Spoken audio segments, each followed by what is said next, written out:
malalaman mong nasa LRT ka na pag nakikita mo na yung mga ATM center na yan.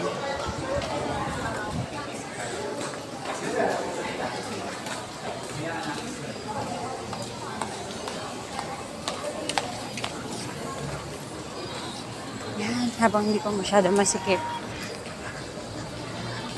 Kasi mamaya for sure ang dami ng tao niyo.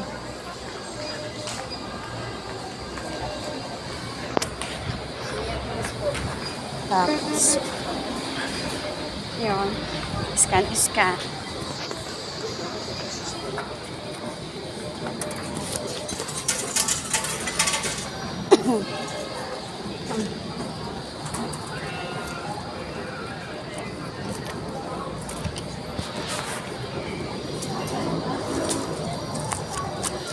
₱6 na lang.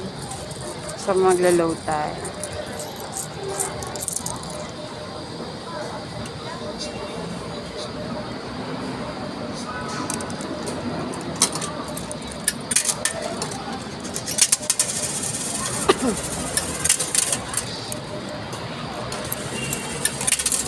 Ano ba yun?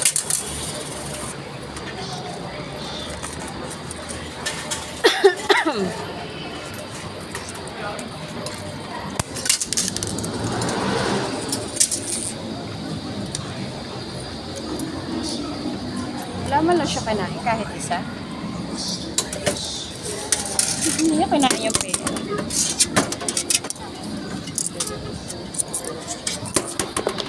Cancel natin. Tayo sa kabila.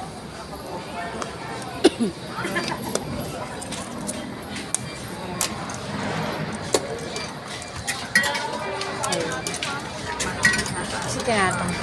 Tama. Ano ba yung gagawin ko? Next. 26 na. Papasok pa lang.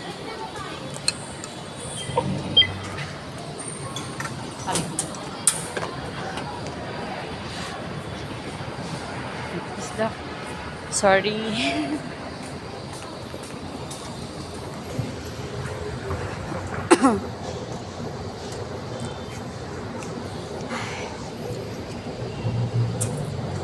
Buhay commuters, mag-isang commutera. Yan talaga mag-commute. Tiyaga-tiyaga lang talaga.